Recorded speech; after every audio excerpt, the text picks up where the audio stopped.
नमस्ते। मैं doctor Yogendra Kumar, assistant professor in economics, government girls college Ajmer. आज हमारा टॉपिक प्राइस डिस्क्रिमिनेशन है। हमने पिछले अध्ययन में प्राइस डिस्क्रिमिनेशन के विभेदीकरण और श्रेणियों के बारे में पढ़ा और उसकी परिभाषा के बारे में अध्ययन किया। आज प्राइस डिस्क्रिमिनेशन के अध्याय को आगे बढ़ाते हुए हम इसकी आवश्यक शर्तें और कई महत्वपूर्ण तथ्यों का अध्ययन करेंगे। कीमत विभेद की आवश्यक शर्तें, essential condition for price discrimination.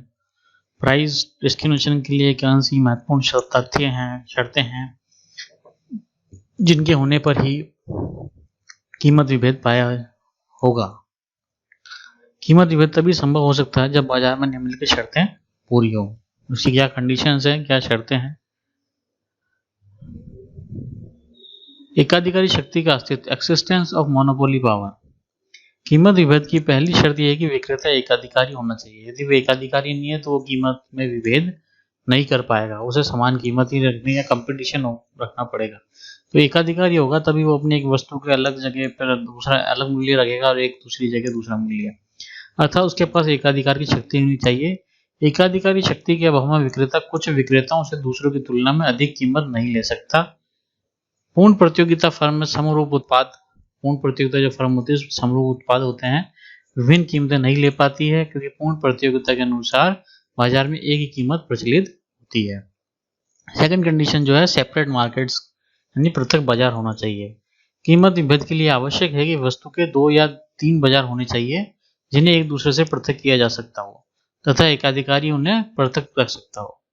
One condition necessary for discriminating monopoly is that there must be 2 or more market which can be separated and can be kept separate।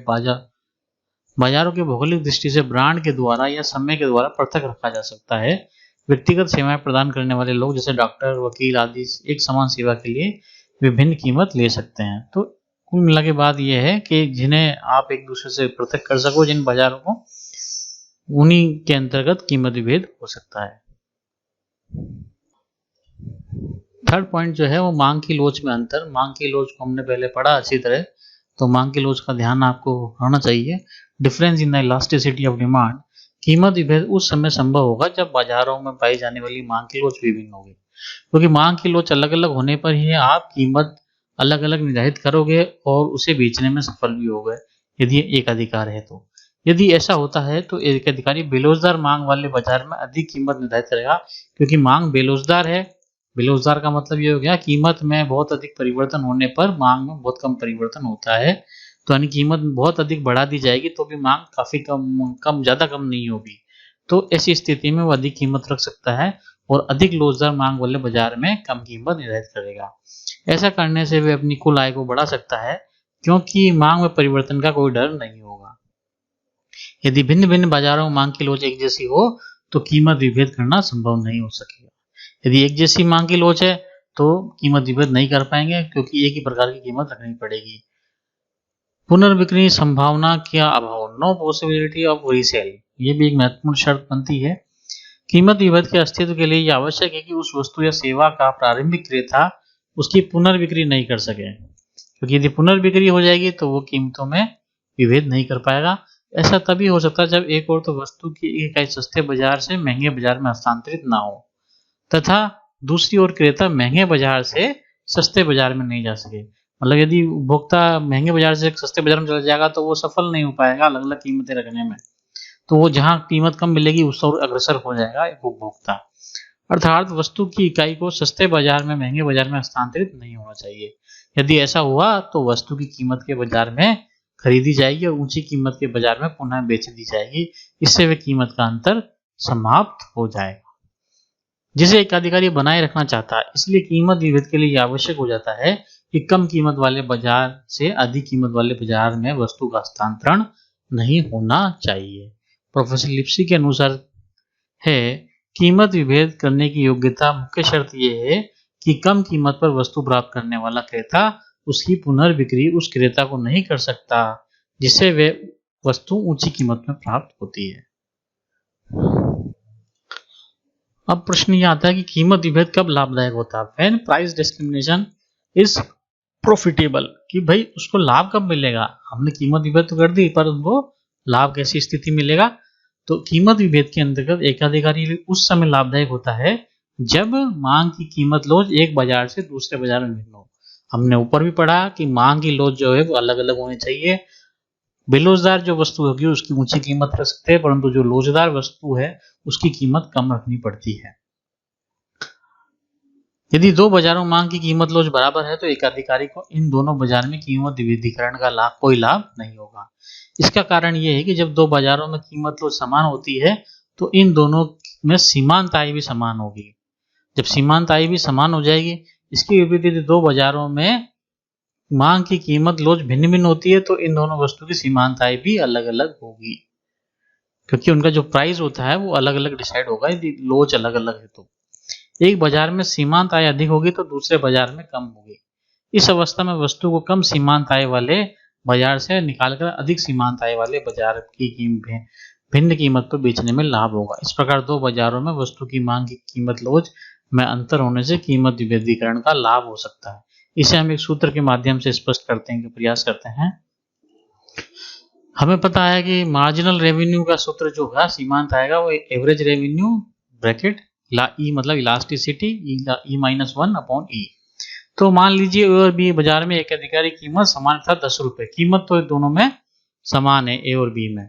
यदि इस समान एक अधिकारी कीमत है बाजार में मांग की लोच, अब मांग की लोच भिन्न हो गई, कीमत दोनों में समान है परंतु मांग की लोच किस प्रकार से प्रभावित करती है वो देखिए 2 और 5 है। तो हम इसको डायरेक्ट सूत्र में देते हैं। तो ए आर एम आर क्या है, सीमांत आय अलग अलग होगी क्योंकि मांग की लोच अलग अलग है। तो आप देखिए 10 रुपए कीमत रखने पर यहाँ मांग की लोच कम है, 2 - 1/2 दो मांग की लोच है तो 10 2 - 1 1/2 तो 10 into divide 10 multiply by 0.5 is equal to 5। और दूसरा है ए आर, यानी हमने इसमें ए आर में 10 रुपीज रखा और इलास्टिसिटी जो है अब यहाँ इलास्टिसिटी ज़्यादा है, ठीक है। तो इलास्टिसिटी ज़्यादा है 5 - 1 4 4/5, तो इसको मल्टीप्लाई करेंगे 4/5 को और इससे 10 से तो 8 आएगा। तो इस प्रकार देखिए सीमांत आय भी अलग अलग होगी। बाजार बी में सीमांत आय ज़्यादा है किसकी तुलना में, बाजार ए की।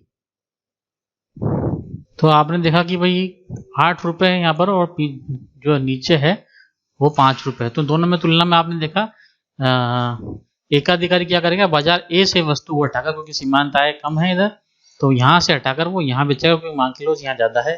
तो ए वस्तु से हटाकर बाजार बी तक में बेचता रहेगा जब तक दोनों बाजार में वस्तु की सीमांत आगम बराबर नहीं हो जाती। तो कीमत विभेद यह स्थिति है जिसमें एक वस्तु विभिन्न खरीदारों की विभिन्न कीमतों पर बेची जाती है। इस डायग्राम के माध्यम से हम समझते हैं कि किस प्रकार से एक अधिकारी अलग अलग मार्केट में अलग अलग कीमत ले सकता है। तो ये हमारे मार्केट ए का डायग्राम है, ये मार्केट बी का डायग्राम है और ये है दोनों मार्केट को मिलाकर, यानी एक उद्योग का मार्केट क्या हो, यानी एक फर्म जो है उसका कितना उत्पादन करेगी और क्या कीमत का निर्धारण होगा। तो उत्पादन का निर्धारण होता है जहाँ MC is equal to MR हो। संतुलन का बिंदु हमने पहले पढ़ा है, जहाँ मार्जिनल कॉस्ट मार्जिनल रेवेन्यू दोनों बराबर होंगे वहाँ संतुलन का निर्धारण हो जाएगा। तो एक उत्पादक जो OQ मात्रा का उत्पादन करेगा, अब उस मात्रा को वो अलग अलग मार्केट में बेचेगा। तो यहाँ ए मार्केट है, उसमें आप देखिए ये बेरोजगार वक्र है, इसमें बेरोजगार को दिखाया गया, और मार्केट भी है इसमें जो मांग की लोच लोचदार है, ठीक है। तो जब मांग की लोच लोचदार है तो जब कीमत का निर्धारण यहाँ से हो गया, यानी कि संतुलन का निर्धारण हो गया, तो हमने एक लाइन यहाँ इधर डाली जो कि AR/MR को काट रही है और इस मार्केट के AR/MR को काट रही है। तो यहाँ इस पॉइंट पर OB आउटपुट का निर्धारण हो गया और MR is equal to MC, क्योंकि ये MC का संतुलन बिंदु है तो यहाँ MC is equal to MR हो गया, यहाँ MC is equal to MR हो गया। तो ये बिंदु जो से पहले मार्केट की बात कर रहे हैं मार्केट ए की, तो OA वस्तु यानी कि कम मात्रा जो है और OB यानी ज्यादा मात्रा मांग, तो इसी स्थिति में OA मात्रा बेचेगा एक उत्पादक, कीमत का निर्धारण यहाँ हो गया OP1, क्योंकि ये इस पर टच हुई और ये संतुलन के बिंदु से ऊपर रेखा यहाँ टच हुई और इससे हमने OP1 कीमत का निर्धारण कर दिया। तो OP1 कीमत पर OA मतलब मात्रा कम बेचेगा एक उत्पादक, OA मात्रा बेचेगा OP1 कीमत पर मार्केट ए के अंदर, क्योंकि मांग की लोच बेलोजदार है। अब मार्केट बी में क्या है, ये संतुलन का बिंदु है, तो यहाँ से हमारा कर्व ये इधर के टच हुआ AR पे, एवरेज रेवेन्यू जिसको डिमांड कर्व कहलाता है, तो हमारी कीमत का निर्धारण हो गया OP2। तो OP2 कीमत पर उत्पादक OB मात्रा बेचेगा मार्केट बी में। मार्केट बी का जो मांग की लोच है वो लोचदार है। जब लोचदार है तो उसे कीमत बेलोजदार की अपेक्षा कम रखनी पड़ेगी, क्योंकि लोचदार में ये होता है कीमत में परिवर्तन होने पर मांग में बहुत अधिक परिवर्तन होता है। तो कीमत यदि हमने ज्यादा बढ़ा दी तो डिमांड हमारी बहुत कम हो सकती है, तो हमारी डिमांड कम होगी तो इससे उत्पादक को लाभ नहीं होगा। बेलोजदार में ये होता है कीमत में कितना ही परिवर्तन हो, मांग में बहुत कम परिवर्तन होता है। तो ऐसी स्थिति में कीमत ज्यादा बढ़ा सकते हैं, क्योंकि हमें पता है कि बेलोजदार वस्तु है, आवश्यक वस्तुओं में आती है। तो ऐसी स्थिति में क्या होगा कि वो एक उपभोक्ता जो है वो मांग को बहुत अधिक कम नहीं कर पाएगा, और यहाँ वो ऊंची कीमत पर भी एक उत्पादक अपनी वस्तु को बेचने में सफल होगा और लाभ कमा लेगा। और यदि मांग की लोच भी लोचदार है, यहाँ पर लोचदार है, तो वहां ज्यादा कीमत रखना संभव नहीं होगा, क्योंकि जैसे ही व्यक्ति कीमत बढ़ाएगा, मांग की लोचदार है, वो भुगता की मात्रा जो है, मांग जो है वो कम हो जाएगी और एक उत्पादक को लाभ नहीं मिलेगा। इसलिए वो इस प्रकार से अलग अलग मांग की लोच वाले मार्केट में अलग अलग कीमत लेने में सफल हो जाता है एक उत्पादक। धन्यवाद।